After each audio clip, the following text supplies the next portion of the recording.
Assalamualaikum warahmatullahi wabarakatuh.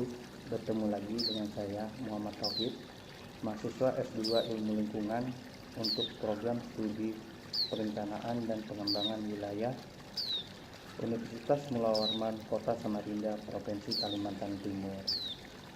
Menyambung pada video saya yang pertama tentang curhat atau curah pendapat, keluh kesah saya tentang lingkungan yang awalnya bertemakan pada relokasi untuk apa dilakukan. Pada part 2 ini saya berbicara tentang keberlanjutan dari apa yang saya sampaikan di video pertama saya. Temanya tetap sama, tapi dengan judul Mimpi pada saat pandemi COVID-19. Seperti yang kita ketahui, di tahun 2021 telah dilakukan penataan bantaran Sungai Karamumus di segmen sendiri, khususnya tepat di bagian belakang dari area pasar sendiri. Kegiatan tersebut dimulai dengan pendataan unit bangunan yang akan direlokasi yang dapat diketahui jumlahnya antara 200 sampai dengan 250 unit bangunan. Bangunan tersebut dikatakan ilegal karena berdiri di atas kepemilikan lahan dari pemerintah Kota Samarinda dan berada di bantaran sungai. Penataan bantaran sungai Karamumus di belakang pasar sendiri tersebut merupakan buah dari kolaborasi pemerintah Kota Samarinda bersama Balai Besar Wilayah Sungai Kalimantan IV.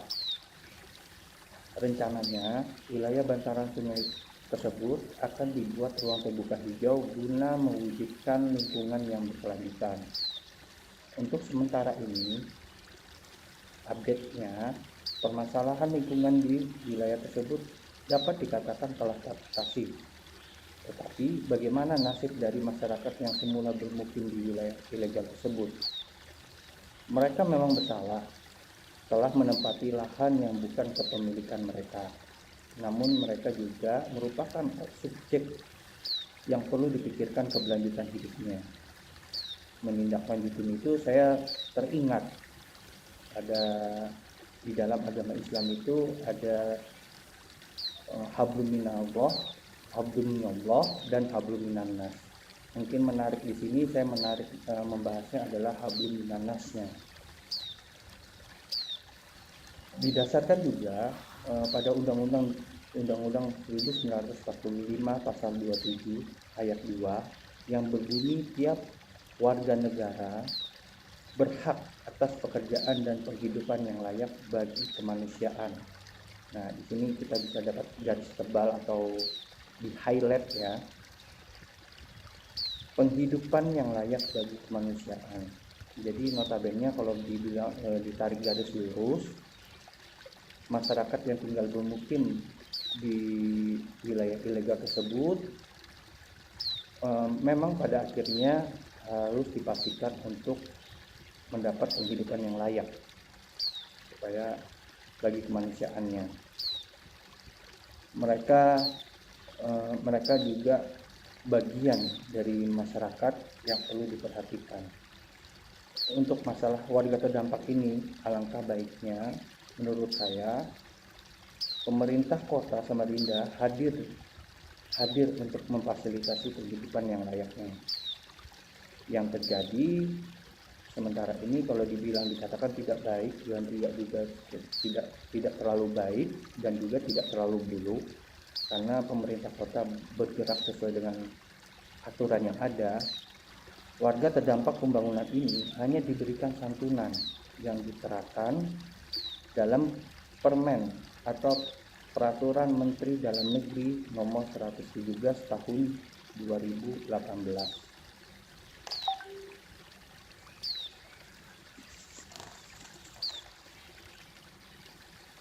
Sekarang pertanyaannya, mana warga terdampak pembangunan tersebut berada? Kemungkinan terbesar adalah mereka menyebar mencari tempat bermukim yang belum bisa dipastikan layak bagi mereka.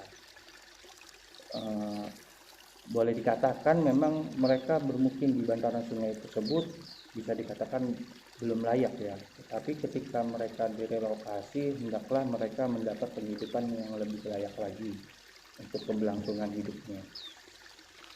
Melihat kasus tersebut, dapat dengan diberlakukannya relokasi, pemerintah kota Samarinda seharusnya menyiapkan lahan di tempat lain untuk mereka dapat bermukim secara layak lengkap dengan fasilitas perumahannya.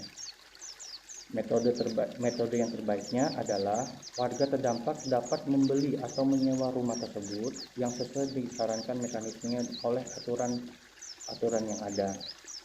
Sejauh ini, penyiapan lahan permukiman tersebut belum difasilitasi oleh pemerintah Kota Samarinda yang diatur dalam rencana tata ruang wilayah Kota Samarinda. Walaupun sebelumnya memang sudah pernah ada ditetapkan di mana lokasi tersebut mereka akan direlokasi, disiapkan perumahannya, tetapi menurut rencana tata ruang wilayah Kota Samarinda itu masih wilayah kawasan penyangga yang dimana tidak boleh atau tidak boleh ada bangunan selain ruang terbuka hijau. Gitu. Hal ini juga yang memberatkan bahwa pemerintah Kota Samarinda itu memiliki keterbatasan lahan yang dimiliki secara secara sah oleh pemerintah Kota Samarinda untuk memfasilitasi warga terdampak tadi. Ada alternatif lain yang menurut pendapat saya yang bisa dilakukan mengingat keterbatasan lahan yang dimiliki pemerintah kota, seperti mengembalikan warga terdampak tersebut di lokasi yang sama. Namun harus dilakukan upaya penataan bantaran sungai terlebih dahulu. Setelah itu dilakukan penataan permukimannya dengan cara mungkin ada beberapa alternatif ya. Pertama, satu, pembangunan rumah susun atau pembangunan rumah deret. Tentunya pembangunan hunian tersebut haruslah mengingat dan memenuhi kaidah penataan ruang Kota Samarinda.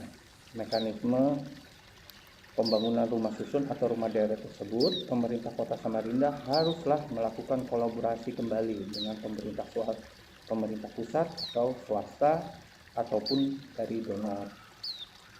Hal yang lain dapat dilakukan pemerintah Kota Samarinda adalah penyiapan payung hukum untuk kegiatan tersebut, jangan sampai bertentangan dengan rencana tata ruang wilayah Kota Samarinda. Untuk masyarakat yang bermukim kembali di wilayah tersebut harusnya juga mentaati peraturan-peraturan yang berlaku dan memperlakukan membayar sewa unit hunian kepada pemerintah Kota Samarinda yang dianggap sebagai pendapatan asli daerah Kota Samarinda ke depannya. Alternatif kedua ini yang dapat dirasakan sebagai win-win solution antara masyarakat dan pemerintah Kota Samarinda. Hal ini sementara dapat dipikirkan untuk mewujudkan kembali visi dari Kota Samarinda di tahun 2020. Ya, di sini menariknya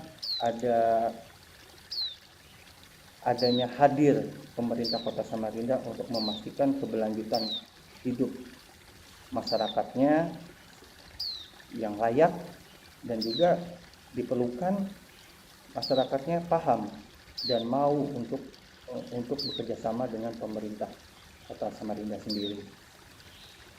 Mengingatkan kembali visi misi Kota Samarinda di tahun 2021 ini adalah mewujudkan Samarinda sebagai kota pusat peradaban dengan misi lingkungan kota, yaitu mewujudkan kota dengan lingkungan yang aman, nyaman, harmoni, dan lestari. Kalau tidak terjadi sinkronisasi antar keduanya, maka sangat sulit untuk mencapai penghidupan yang layak bagi masyarakat Kota Samarinda. Demikian pendapat saya untuk masalah relokasi ini. Harapannya dalam tipe relokasi ini adalah bukan untuk permukiman kembali, mereka berpindah ke lokasi yang lebih jauh dari penghidupan mereka semula, tetapi mereka ditata ditata huniannya dan diberlakukan untuk kesepakatan bersama dalam bermukim di wilayah area pasar segiri tersebut.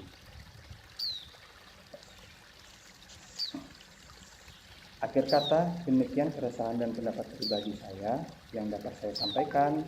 Kurang lebihnya saya ucapkan terima kasih dan semoga solusi yang saya tawarkan ini mampu dilaksanakan dan diterapkan, diwujudkan oleh pemerintah Kota Samarinda dengan menggandeng beberapa stakeholder dalam perwujudannya. Assalamualaikum warahmatullahi wabarakatuh.